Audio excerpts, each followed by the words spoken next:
Bienvenidos a su programa Justicia para Todos. Soy el abogado Héctor Becerra Orefice y como ustedes saben, lo que se pretende en este programa es que ustedes conozcan sus derechos y obligaciones de una forma clara, de una forma sencilla, de una forma resumida.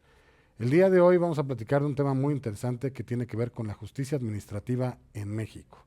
¿Qué es la justicia administrativa? ¿Quién imparte esta justicia administrativa? Quédese porque se va a poner muy interesante este programa y le puede ser de gran ayuda a usted, a un familiar o a un amigo. Seguimos adelante y continuamos con este gran programa. Muchas gracias.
Bien, estamos de regreso para iniciar este gran programa acerca de la justicia administrativa en México. Para ello he invitado a una serie de abogados muy prestigiados, de gente muy capacitada en el tema y que, bueno, son abogados, insisto, que tienen mucha praxis, sobre todo en la parte del derecho administrativo. El día de hoy nos acompañan aquí y les agradezco mucho que se encuentren. Primero que nada, de mi lado derecho tenemos aquí a la doctora Sonia Venegas Álvarez. Quiero hablar un poquito de cuál es su currícula para efecto de los televidentes. Ella es directora del Seminario de Derecho Administrativo de la Facultad de Derecho de la Universidad Nacional Autónoma de México, la UNAM, catedrática de la Facultad de Derecho de la UNAM, y especialista en Derecho Administrativo y Fiscal. Bienvenida aquí al programa. Buenas tardes, es un gusto estar aquí. Bien, muchas gracias. También tenemos mi lado izquierdo, tenemos al maestro Omar Herrera Salazar, el cual también le quiero dar un poquito su currícula para efecto de los televidentes. Él es licenciado en Derecho por la Facultad de Derecho de la Universidad Nacional Autónoma de México, la UNAM, especialista en Derecho Administrativo por igual, la Facultad de Derecho de la UNAM, maestro en Derecho Fiscal y Administrativo por el Centro Universitario de Estudios Jurídicos, es abogado postulante en Derecho Administrativo y Fiscal. Durante 15 años se desenvolvió en el Tribunal Federal de Justicia Administrativa, ocupando distintos cargos hasta llegar a ser secretario de acuerdos de la Sala Superior y coordinador general de quejas, denuncias, responsabilidades y registro patrimonial en la Contraloría Interna. Además de ello, pues es catedrático de la Facultad de Derecho de la UNAM, del Centro Universitario de Estudios Jurídicos, del Centro de Estudios Carbonell y también en el Instituto Nacional de Desarrollo Jurídico, el INADEG. Bienvenido aquí al programa. Muchas gracias por la invitación, un honor. De igual forma nos acompaña Juan Antonio Negrete Zaragoza, ya conocido ampliamente en este programa, que es presidente de la Sociedad de Alumnos de la Facultad de Derecho de la Universidad Nacional Autónoma de México, la UNAM. Muchas gracias, maestro. Un gusto estar aquí como siempre. Y por último, para integrar este gran panel que tenemos aquí, tenemos al licenciado Mauricio Murillo, el cual es, además de ser licenciado en Derecho, especialista en la materia fiscal, también es maestro en Derecho como tal. Bienvenido aquí al programa. Gracias por la invitación. Bien, pues platicamos un poquito de este tema que pues está muy de moda, acerca de la justicia administrativa, que ha tenido muchos cambios, ¿no? Ahorita ha habido muchas reformas. Yo sí quisiera, como dicen en mi pueblo, ¿no? Primero las damas, que nos explique un poquito, pues, qué ha pasado con esto de la justicia administrativa, porque sé que ahora ha habido muchos cambios, sobre todo en las autoridades y toda esta parte. No sé si nos pueda platicar aquí para efecto de los televidentes. Claro que sí, con mucho gusto. Pues bueno, un poco para irnos ubicando, hablamos de justicia administrativa cuando se tratan de resolver las controversias jurídicas que se puedan presentar entre los particulares y las autoridades administrativas en lo general, dentro de ellas evidentemente las fiscales también. Para resolver ese tipo de controversias, pues tenemos una serie de instrumentos que van desde procedimientos un tanto informales, medios alternativos de resolución de controversias, recursos administrativos y propiamente el juicio contencioso, que pudiéramos decir es, desde mi punto de vista, el instrumento más útil para resolver, no el único, ¿verdad? Y no siempre va a ser el idóneo, depende de cada circunstancia y de cada caso en concreto, pero en muchas de las veces este juicio contencioso administrativo resulta ser el instrumento idóneo, el más útil para resolver estas controversias, y desde luego pues contamos también al amparo y en un momento dado hasta mecanismos internacionales, porque hay que recordar que hay tratados internacionales en materias administrativas y también las fiscales. Con el control de convencionalidad como tal, ¿no? También. Bien, aquí el maestro Omar Herrera, no sé si usted nos puede decir, para usted, ¿qué es la justicia administrativa? Claro, bueno, coincido con la doctora en cuestión de decir que es el foro donde un gobernado puede plantear sus controversias contra una autoridad administrativa. Aquí siempre me ha gustado señalar que la progresividad de la justicia administrativa en nuestro país nos ha llevado al hecho de que superemos la idea de la propia administración pública federal, que es de la que se hablaba cuando nace el Tribunal Administrativo con una ley de justicia fiscal, a delimitar las controversias hacia lo que eran las autoridades fiscales o hacendarias. Hoy día, después de ya casi 80 años de que nace este Tribunal Administrativo, nos topamos con un tribunal que conoce respecto de actos de la administración estatal, porque rebasa la administración pública federal al encontrarnos hoy con un tribunal que puede conocer respecto de actos de organismos constitucionalmente autónomos, como es el hoy INE o las empresas productivas del Estado, de acuerdo a su propia ley orgánica. Entonces, la justicia administrativa ha ido avanzando, dándonos a un tribunal administrativo que conozca de la mayoría o de algunas materias que el legislador ha querido que conozcamos en este tribunal, sí, pero que sean de corte, sea por afinidad directa, administrativo. O sea, ¿ya no es fiscal como tal? No, a partir de la reforma que dio el cambio de un tribunal fiscal de la Federación a un Tribunal Federal de Justicia Fiscal y Administrativa, que fue en el 2000, se abre la competencia a la materia administrativa. Bien. Y esa apertura se dio todavía un poco dentro de lo que era la administración pública federal. Sin embargo, a lo largo de los años se fueron abriendo a autoridades de administración que no pertenecieran a la administración pública federal. Uno de los casos ejemplares fue el conocer sobre las responsabilidades resarcitorias de la Auditoría Superior de la Federación, que no forma parte del Poder Ejecutivo ni de la Administración Pública Federal, sino del Poder Legislativo. Y hoy día, a pesar de que el Tribunal Federal de Justicia Administrativa ya sustituyera o digamos, eliminada de su nombre la palabra fiscal, sigue con esa competencia, pero se apertura a más actos de naturaleza administrativa que van más allá de la Administración Pública Federal. Conocer el régimen de contratos de obra pública, adquisiciones y arrendamientos, pero ya hablando de Pemex o CFE, en el actual régimen, es hablar de una empresa productiva del Estado, es algo completamente fuera. Hablar de las resoluciones sancionadoras de la Contraloría General del INE, pues es hablar de un organismo constitucionalmente autónomo, distinto a el régimen que se venía conociendo. Bien. Doctora, para los particulares en sí, ¿qué actos pueden conocer en este Tribunal de Justicia Administrativa? Porque a lo mejor hemos platicado ahorita mucho del INE, Pemex, CFE y demás, pero a lo mejor muchos televidentes han de decir, bueno, yo tendré alguna relación o no tendré una relación con este tribunal.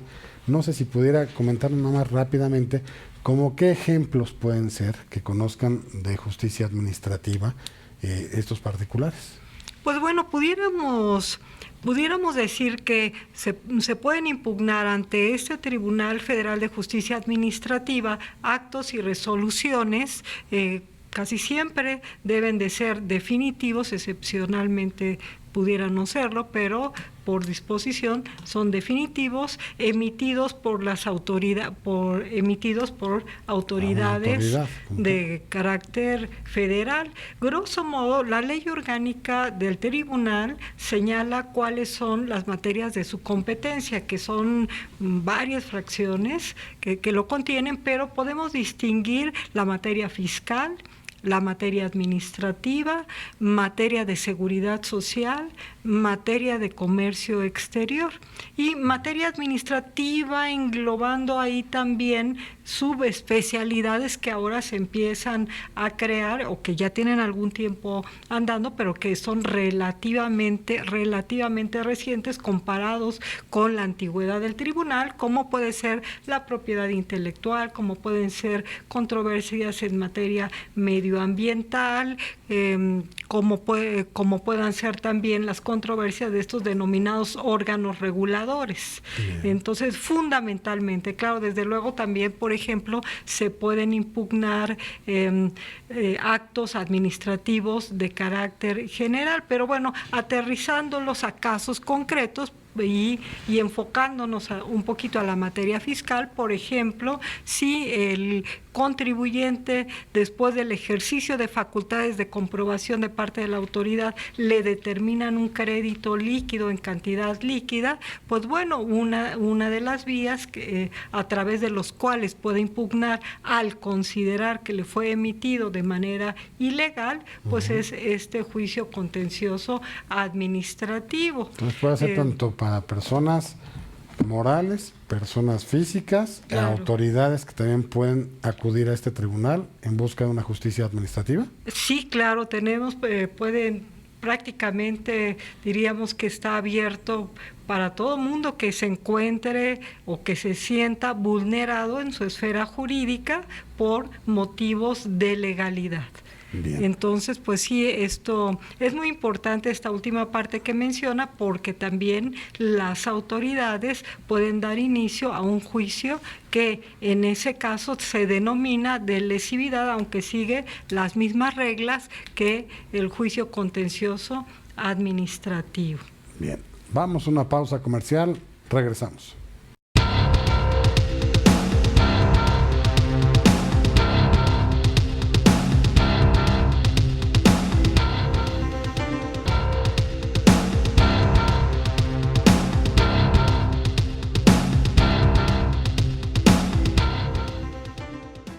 Bien, estamos de vuelta en este programa acerca de la justicia administrativa.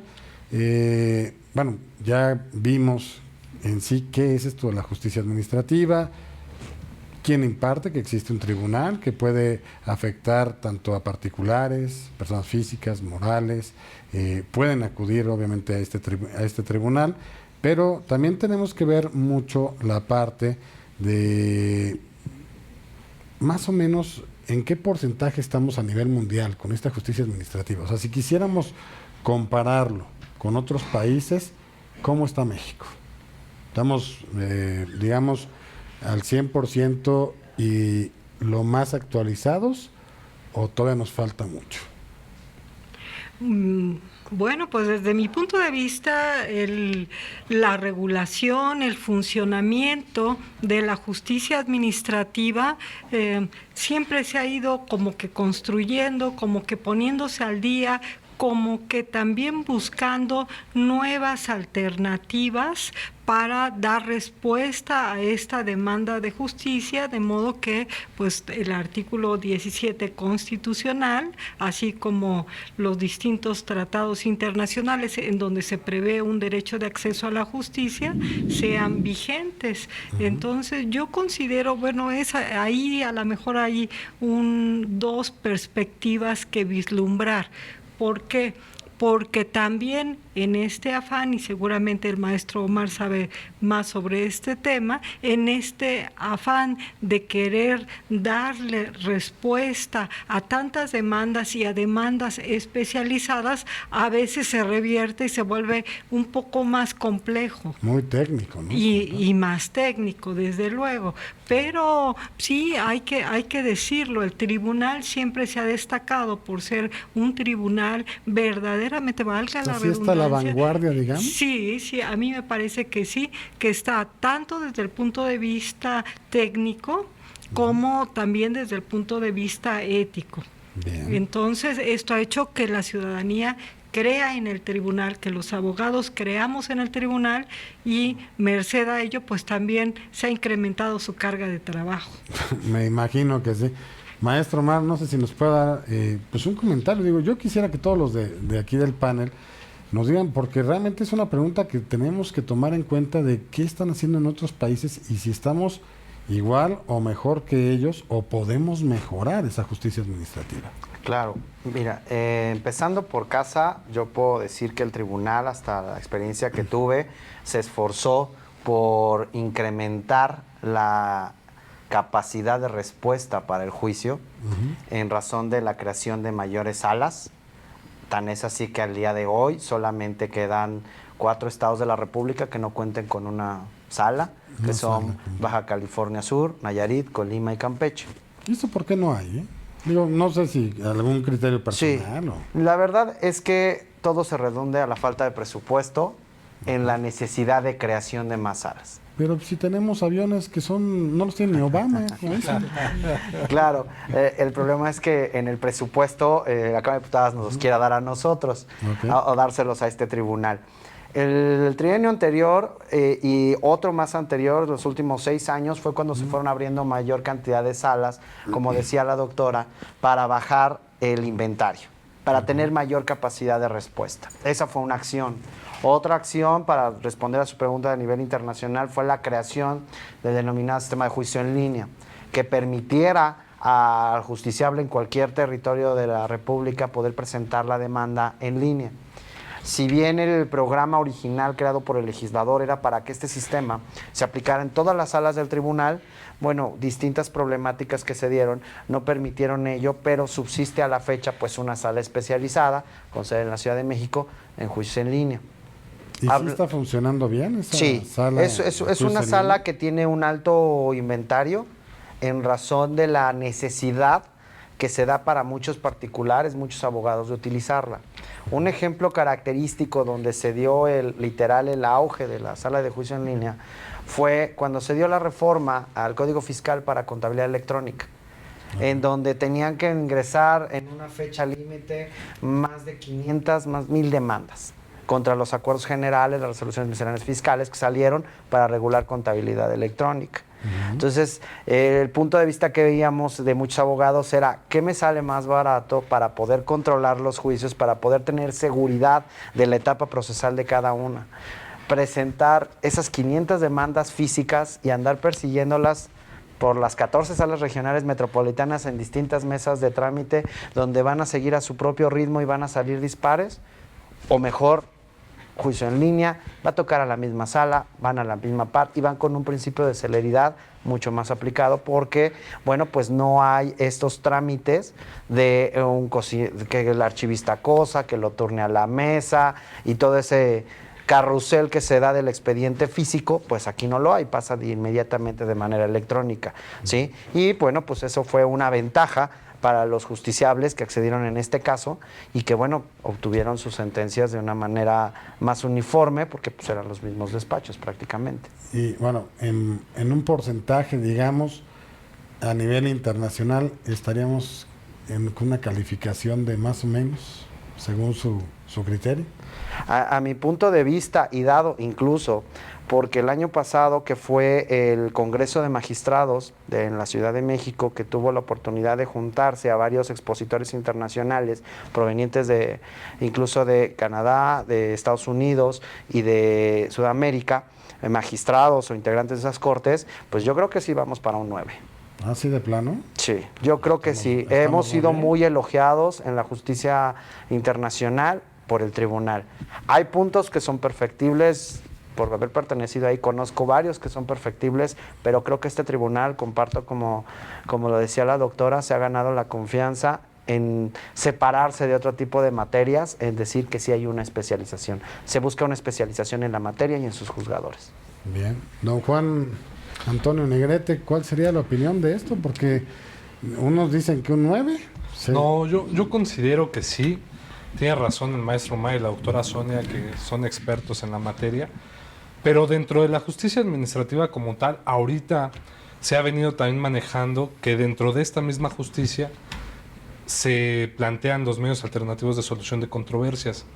Por ejemplo, la Procuraduría de la Defensa del Contribuyente también ha establecido que el Tribunal Federal de Justicia Administrativa a nivel internacional y a nivel nacional tiene un reconocimiento muy válido y pleno de que ha sabido llevar esta especialización en la materia administrativa de una manera que se resuelva favorable conforme a justicia y conforme a derecho. Y por ejemplo, también la PRODECON, en este caso, pues también ha sido muy elogiada a nivel internacional por esta misma forma de establecer aquellos medios que también sirvan para el particular como justicia administrativa, para poder dirimir las controversias que tengan, posiblemente inclusive antes de llegar al mismo tribunal. Pero yo sí voto y creo que en México sí tenemos una justicia administrativa de excelencia. Se puede mejorar, como dice el maestro Omar, por supuesto. Todo siempre es perfectible. Claro. Pero sí tenemos que ver aquellos pequeños puntos que puedan ser inclusive dentro del propio tribunal para que pueda desenvolverse mejor, inclusive más capacidad, más salas, para que no se sobresature y que sea más sencillo inclusive para el particular llegar al tribunal, ¿no? Con más celeridad. Maestro Mauricio Murillo, porque ahora sí que me toca su turno para... Yo creo que comparto con todos los panelistas en el sentido de que la justicia administrativa cada vez tiene más demanda y que efectivamente el éxito de que los asuntos que lleguen al conocimiento del tribunal deben de atenderse con mayor celeridad toda vez que va incrementándose este número, ¿no? Efectivamente, la esencia del juicio en línea fue darle celeridad a estos asuntos y que el contribuyente pudiera tener, bueno, hablando del tema fiscal, ¿no? Pudiera tener satisfecho su interés en tiempo, ¿no? Entonces, me parece que sí, el éxito va a depender del compromiso del Estado mexicano por crear más salas, efectivamente destinar el presupuesto a lo que se debe destinar, crear más salas y capacitar constantemente, no solamente al personal que está ingresando por primera vez al tribunal, sino también la capacitación específica que requieren el personal que está teniendo directamente en las salas especializadas, como bien lo dijo la doctora, que bueno, el tema puede ser tan amplio, ¿no?, como nos lo permite el tiempo, pero definitivamente en la capacitación del personal es básico para poder darle celeridad y emitir sentencias congruentes, ¿no?, como deben de dictarse en el tribunal. Más rápido, ¿no? Así es. Incluso el hecho de que se estén dando más asuntos quiere decir que está funcionando como tal, ¿no? Que la gente cree en la justicia administrativa. Que acude a dirimir ahí sus derechos, o sea, pedir la justicia al Estado mexicano a través de esta autoridad, porque entonces sí está creyendo en esa institución, ¿no? Así es, y sobre todo, bueno, que el tribunal sostenga el estandarte de los derechos humanos de los contribuyentes, que ya es una realidad, ¿no?, que debe de atenderse y respetarse para que el contribuyente pueda tener satisfecho su derecho. Pues, sobre todo, nada más, digo, para no quitar mucho tiempo, he visto que a nivel internacional, por ejemplo, hay muchos países que tienen sus tribunales en materia administrativa, pero no están divididos, por ejemplo, muchas veces en áreas. Y algo que tiene este tribunal y que tenemos aquí en México es que está marcado claramente las diferentes especializaciones que se ha visto en materia administrativa, como lo dijo ya la doctora, en materia de comercio exterior, en materia fiscal, materia de propiedad intelectual. Actualmente, ahorita con el Sistema Nacional Anticorrupción, estas salas nuevas para responsabilidades administrativas. No, en telecomunicaciones, imagínense lo que es eso. Es algo muy técnico, digamos, ¿no? Entonces sí hemos tenido esa especialización clara para todos los particulares, ¿no? Y en este caso también las autoridades inclusive. Entonces yo creo que vamos bien. Bien, vamos a una pausa comercial, volvemos.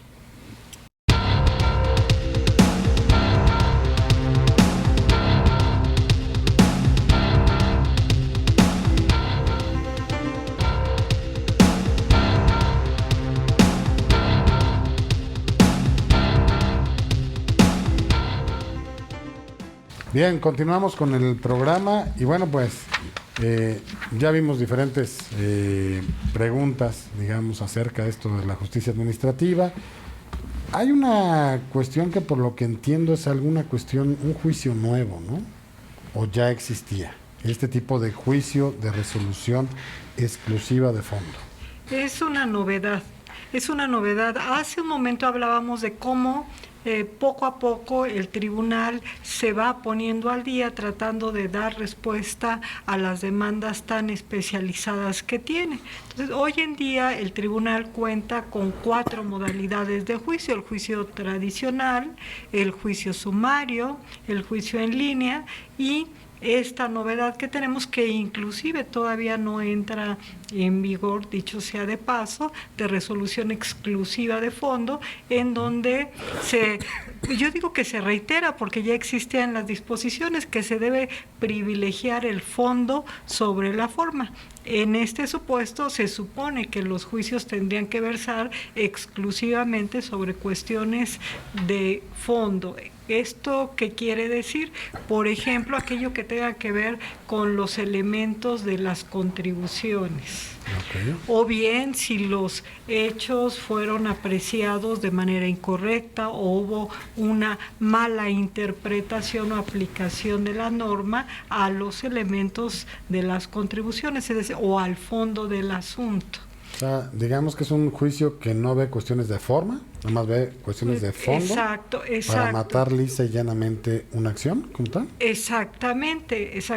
Y bueno, alguna ventaja que me parece interesante es que cuando se impugne por esta vía, cumpliendo los requisitos, que uno de los requisitos, además de que sean cuestiones de fondo, que hayan sido actos o resoluciones que se emitieron por una visita domiciliaria, por una revisión electrónica o por una revisión de escritorio. Y además habla de cierta cuantía. Y esta cuantía pues en realidad es alta, son arriba de 5 millones. Y una ventaja es que no van a tener que garantizar, que normalmente esto ha sido un principio que rige en la materia contenciosa. Primero garantiza e impugna. Y vamos a ver, aquí son montos muy altos y pueden no garantizarse. Sin embargo, ¿cuál es el riesgo? ¿Qué tal que sí había cuestiones de forma muy importantes para impugnar? ¿Y ya no se pueden observar? Ya no se puede. Si yo elijo únicamente agravios de fondo y para tratar de irme por esta vía, pues no voy a poder impugnar estas cuestiones de forma. Bien. Maestro Omar Herrera, bueno, esta parte del juicio de resolución exclusiva de fondo, realmente, ¿cuándo fue que se promulgó o se dictó que se llevara a cabo este tipo de juicio y cuándo va a entrar en vigor? Bueno, esta reforma es reciente, es del 27 de enero de 2017. Se publicó ahí en el Diario Oficial de la Federación. Sin embargo, los propios transitorios nos marcan que entrará en vigor en las mismas fechas. Sin embargo, la aplicabilidad, operatividad va a ser hasta el 30 de junio, que es la fecha límite que tiene el propio tribunal para adscribir, así lo dice la ley, salas que se dediquen a este juicio. 30 de junio de este año.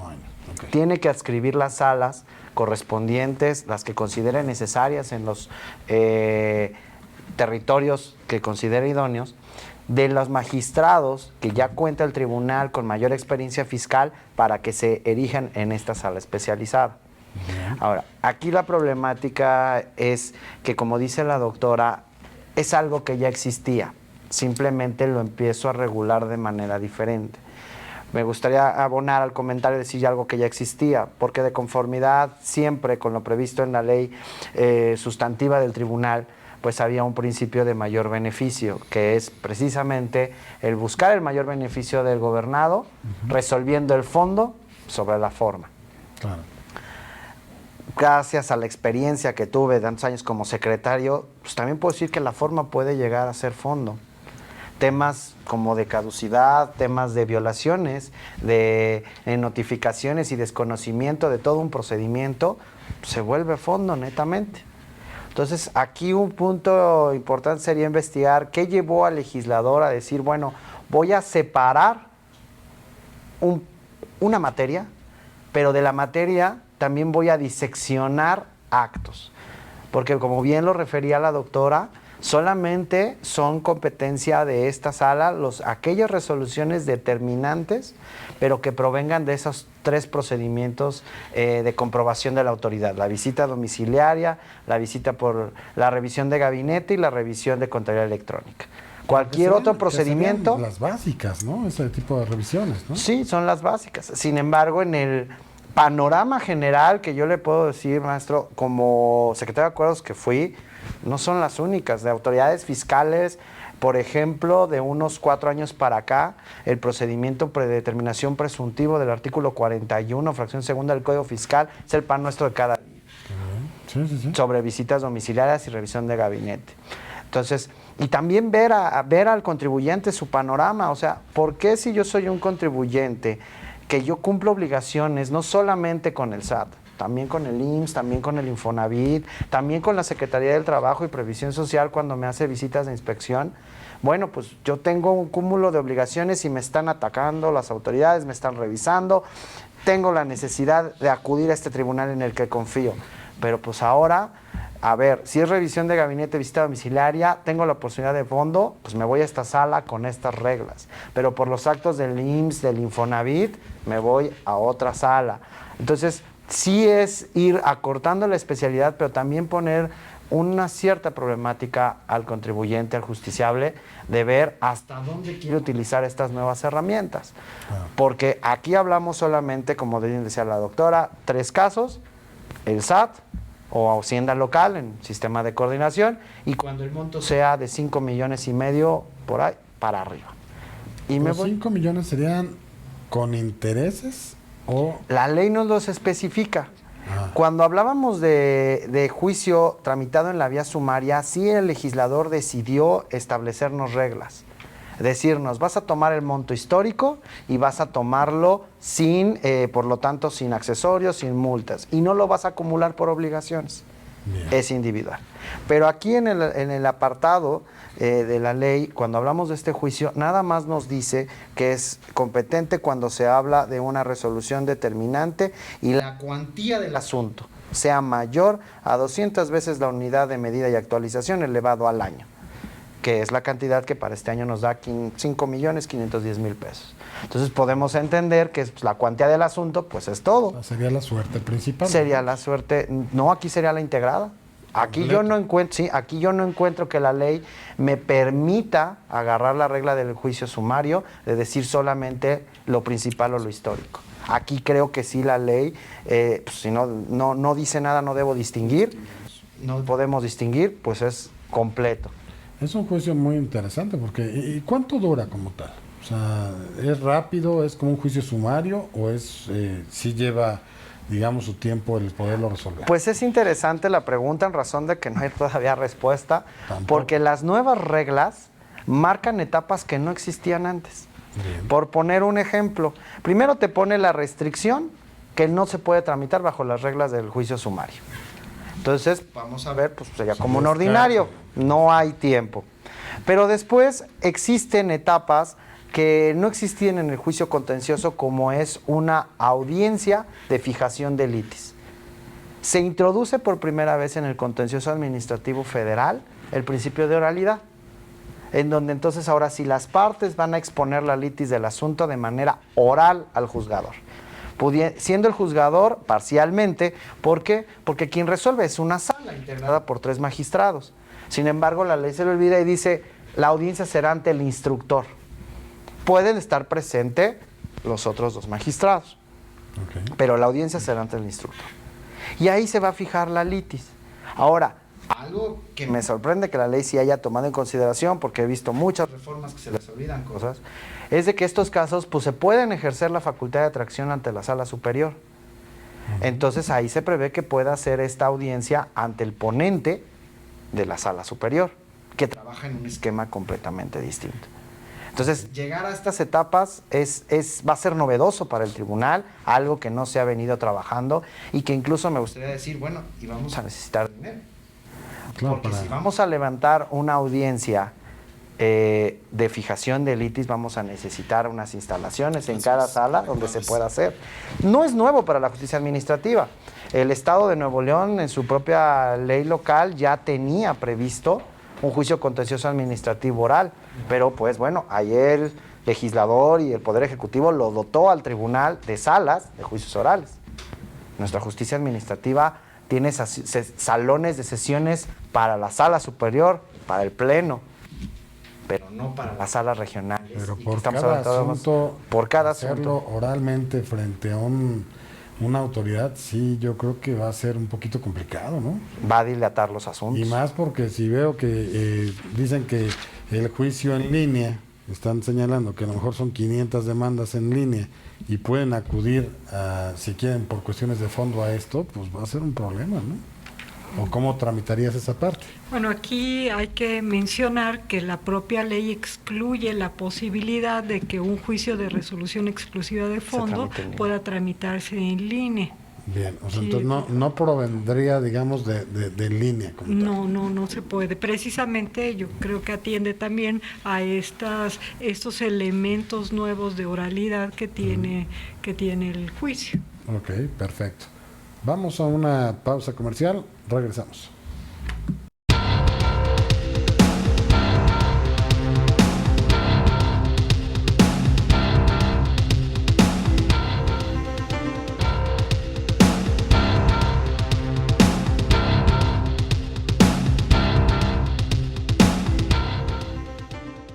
Bien, estamos de regreso y bueno, estamos platicando de esta innovación que es el juicio de resolución exclusiva de fondo.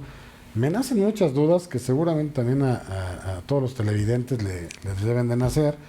No se aplican las cuestiones sumarias, va a ser propiamente oral, no se tiene que garantizar, va a ser en una sala especializada que conozca del fondo de los asuntos como tal. Y bueno, hay muchas cosas que están como que muy en el aire, ¿no? O sea, yo me nace la duda incluso de decir, a ver, existe el control de convencionalidad, existe el control difuso, existe la interpretación conforme y que se le tiene que dar a cualquier gobernado el mejor derecho como tal. Supuestamente esas son las premisas a nivel internacional. Si yo acudo a este juicio, que se supone que es por cuestiones de fondo, pero que sí pueden llevar cuestiones de forma, y no las estudian, ¿no me estarían quitando la justicia como tal, de todos modos? No, yo considero que no hay una denegación de justicia en virtud de que la modalidad es optativa. En todo caso, si yo me voy por esta vía, porque considero, pero dentro de mis agravios estoy incluyendo agravios de forma, en un momento dado la misma sala del tribunal puede reenviar y remitir para que se tramite por la vía tradicional. No me está esa parte denegando sí la se justicia. tiene contemplado. Entonces, Sí, o sea, esa sí es la parte parte sí. de yo me voy sobre esto, porque le veo mucho beneficio al no tener que presentar una garantía. Sí, es un gran digo, como bien atractivo, señalaban, el pues, único- normalmente el único siempre es lugar. todo lo que se tiene que garantizar, ¿no? El interés, sobre todo fiscal y demás, ¿no? Sí. Pero si yo acudo a esto y después resulta que si hay cuestiones de forma, si la reenvían, pues muchos van a querer optar por esa parte para evitarse el garantizar. No, seguramente al reenviarse cae ya en los supuestos de vía tradicional y va a ser necesaria la garantía. Ahí sí. ¿Y qué pasaría si yo primero expongo en mis agravios cuestiones de fondo y luego expongo de forma? Depende, porque si me voy por esta vía, muy probablemente me van a reenviar para que se tramite por la vía tradicional. Aquí la cuestión es que...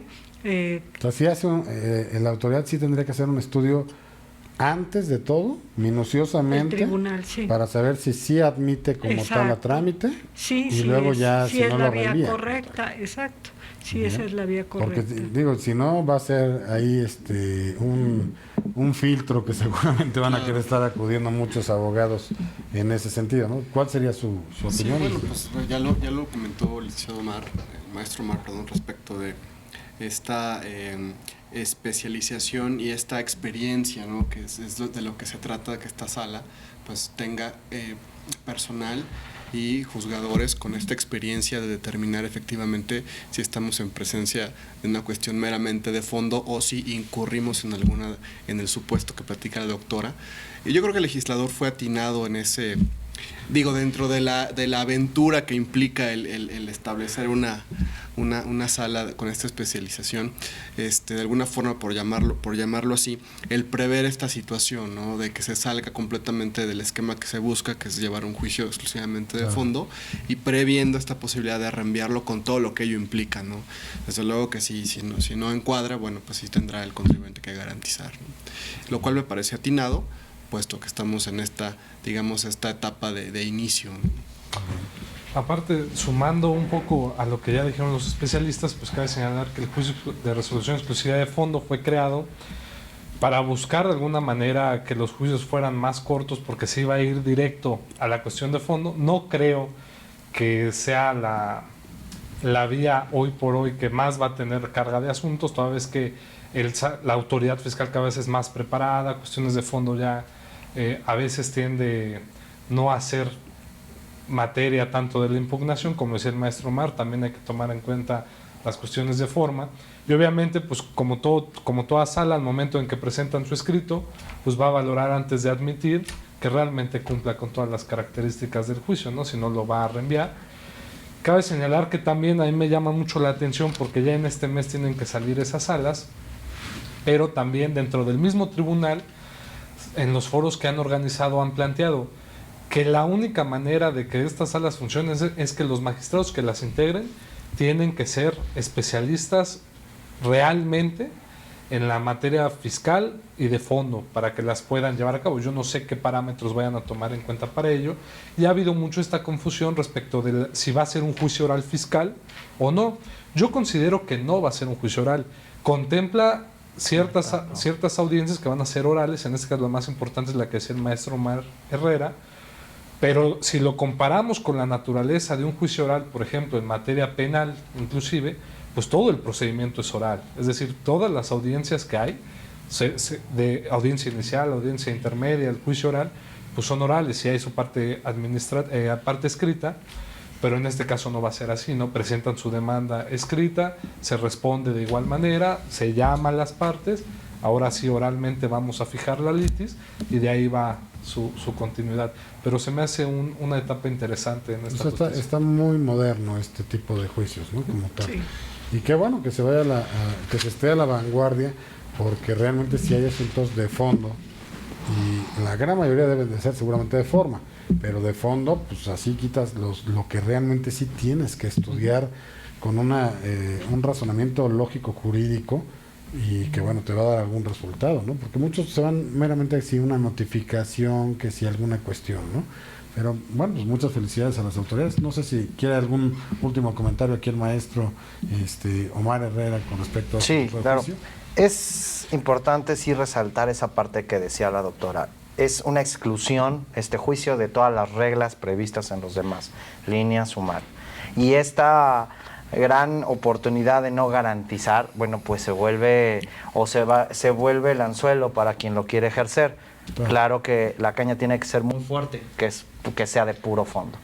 Porque efectivamente, como lo venimos comentando, el instructor tiene la orden de la ley de antes de admitir la demanda, hacer una valoración del contenido de los agravios. Esto no quiere decir que los resuelva, ni los relacione directamente con el acto impugnado y su resultado. No, es que analice si efectivamente son de fondo o de forma. Y a efecto de no denegar justicia, si hay de forma que no cumplen las reglas de este juicio, se returna oficialidad de partes para que se le dé el trámite normal. Y al llegar a una sala regional ordinaria, en términos del artículo 50, cuando resuelva, pues tendrá que aplicar el principio de mayor beneficio de resolver los agravios primeros de fondo, y si no prosperan, después los de forma. ¿Sí? Bien. Vamos a un corte comercial. Muchas gracias.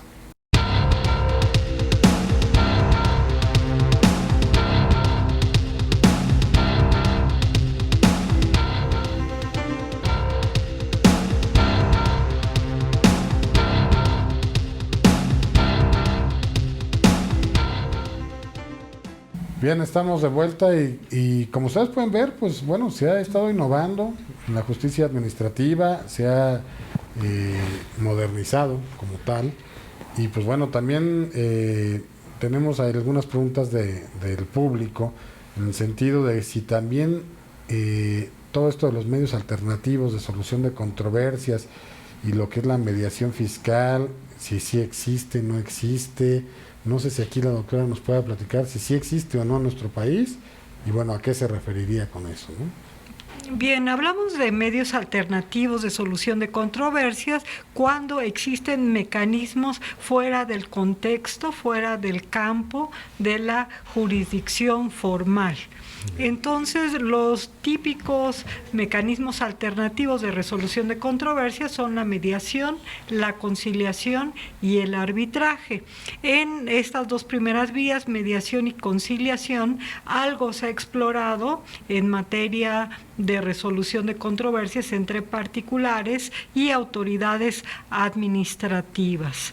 Por mencionar, tenemos los acuerdos conclusivos a nivel federal que son guiados por la PRODECON y tienen sus propias reglas, es propiamente una mediación guiada por un órgano especializado. ¿Sí interviene la Procuraduría de la Defensa de los Contribuyentes en esta parte? Es más mediación porque el que propone es el mismo particular, sin embargo, pues siempre la expertise, la experiencia, la especialidad de la PRODECON, pues a veces puede limitar, por eso decía yo, es un poco de la combinación de la mediación y el arbitraje, pero es más parecida a la mediación. Ahí ha funcionado. En el Estado de México también el contencioso administrativo tiene una forma de conciliación, de una manera muy restringida también en la Ciudad de México hay una conciliación, pero es muy, muy limitada, y en diciembre del año pasado se introdujo una reforma en el Código Fiscal de la ahora Ciudad de México para introducir la figura de la mediación, le llaman así la mediación fiscal, pero en realidad creo yo que estuvo mal, porque copian literalmente todos los artículos que tiene Código Fiscal en materia de esta labor que ya viene llevando a cabo la Procuraduría de Defensa del Contribuyente, pero lo proponen a que estos acuerdos conclusivos, que no le llaman acuerdos conclusivos, sino acuerdos de mediación, sean guiados por la propia Procuraduría Fiscal, que es quien se encarga de proteger los intereses de la hacienda pública local, o sea, se convierte en juez y parte.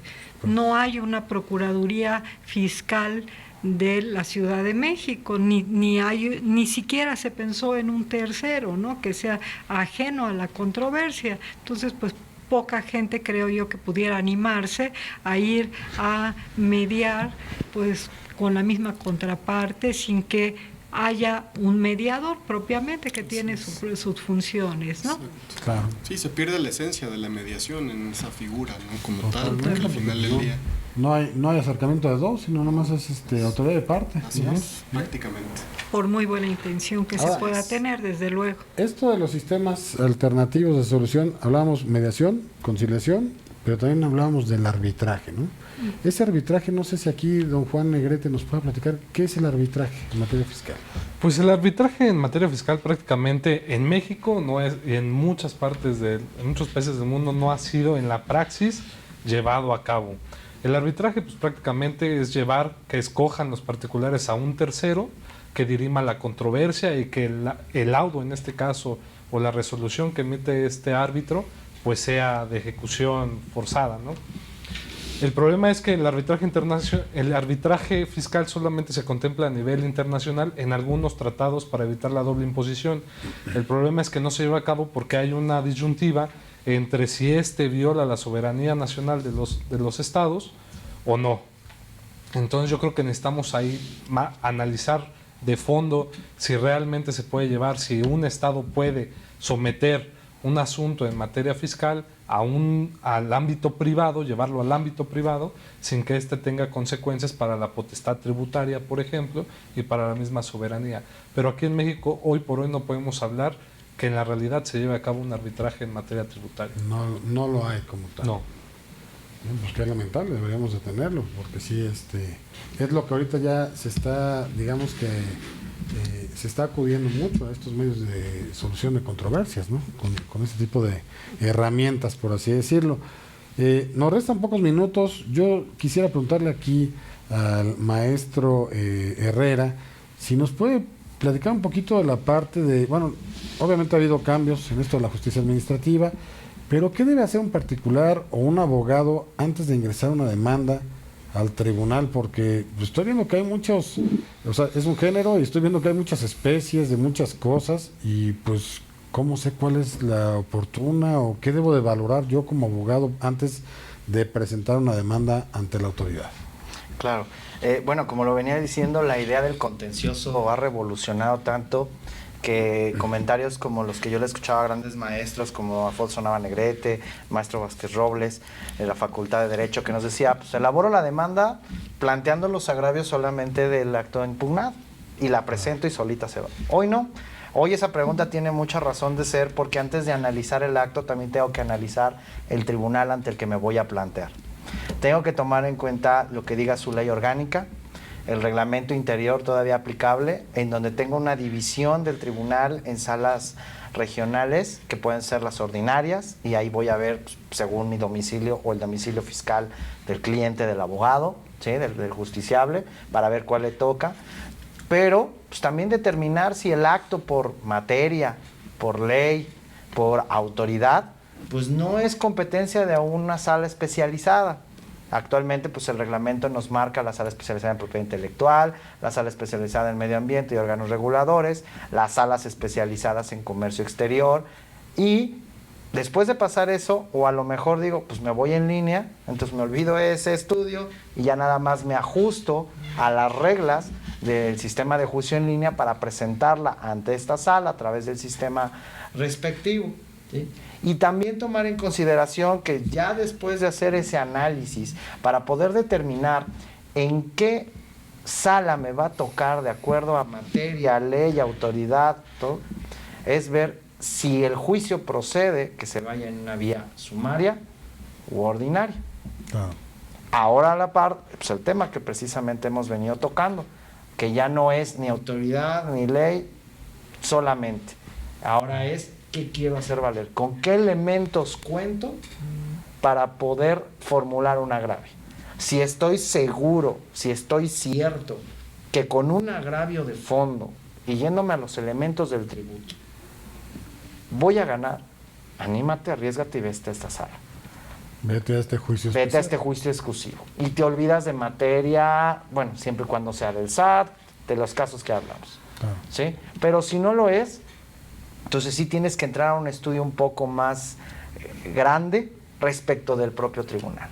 Por eso siempre, incluso en clases, he insistido, es primordial, es fundamental que el tribunal todo capacite, así como lo decía el abogado, no solamente a la gente que tiene dentro, sino al público que va a ir. Que haga una campaña donde se estudia el propio tribunal, porque el legislador ha cambiado la ley de contencioso, pero el reglamento interior lo cambia el propio tribunal. Y es ahí donde se establecen estas salas especializadas que después traen mucha confusión para los abogados, para las personas. Y no me he metido con el Sistema Nacional Anticorrupción, que aparte es va a cambiar todo. Otra cosa. Pues veremos cómo se van dando las reformas, los cambios. Y bueno, lamentablemente se nos ha agotado el tiempo del programa, no el tema, porque el tema da para esto y mucho más. Más sin embargo, pues bueno, tenemos ya que salir del aire. Si usted tiene alguna duda, alguna aclaración, algún comentario que desee realizar, en pantalla aparecen los datos de una firma legal, donde con gusto nosotros sí contestamos, podemos platicar con ustedes, dirimir este tipo de controversias, dudas, interrogantes y demás, o podemos externárselos a cualquiera de los panelistas que el día de hoy nos acompaña amablemente. Bueno, si usted también se ha perdido algún programa de Justicia para Todos, también nos puede sintonizar a través de las redes sociales. En la plataforma de YouTube aparecemos bajo el nombre Justicia para Todos, donde usted puede, insisto, ver todos y cada uno de los programas que hemos estado transmitiendo a lo largo de 2 años y medio de este programa. Y bueno, pues déjenos sus comentarios, porque eso nutre cada día y perfecciona, digamos, el programa. Y también usted propónganos qué temas les gustaría conocer, a quiénes les gustaría que invitáramos, porque eso, obviamente, todo eso nos ayuda mucho a crecer como tal, como programa. También nos encuentra en nuestras redes sociales de Facebook y Twitter bajo el nombre Justicia para Todos TV. Y pues déjenos, insisto, sus comentarios, que son muy, muy valiosos. No me resta más que agradecerle a los panelistas que nos acompañaron a lo largo de este programa, la producción por hacer posible el mismo. Agradecerles a ustedes, televidentes, que nos han sintonizado, que nos han seguido en este programa de Justicia para Todos, recomendándoles que nos sintonicen la próxima semana en un programa más de Justicia para Todos, y recordándoles nuestro lema, el cual es: la justicia es ciega, nosotros no.